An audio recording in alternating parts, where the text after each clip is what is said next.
क्या हवा दादी कूलर लेके आयो તમારે સારું 15,000 को नहीं हो कहीं करी के बैठे घर में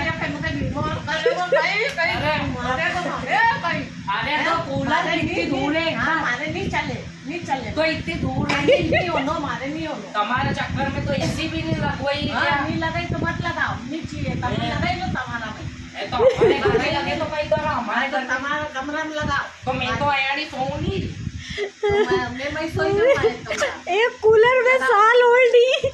एक कूलर में साल ओल्ड हाँ है तो नहीं मारे नहीं चले नहीं मैं तो यही लगूंगा यहाँ लगाए तो जूता भी खाएगा लाकड़ा का लिया नहीं मैं तो यही लगूंगा अब एक दो दिन यही चलते ला डंडोला तो ना डंडोला अब यही चलते रहे कोई नहीं यहाँ कैसे एसी चलते लगूंगा भाई यहाँ पे एसी हाँ एसी लगाएंगे तो ना तो नहीं लगो ही सका पानी लगाए तो हाँ कितनी अच्छी हवा है थोड़ी देर में पूरा कमरो ठंडो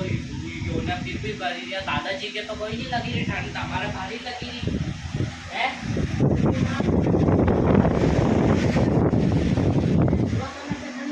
तो तुम तो अभी जवान हो काम जवान दिखी भी फिर है कभी पैंट टी शर्ट पहना ही दो तो हाँ टी शर्ट पहन दो तो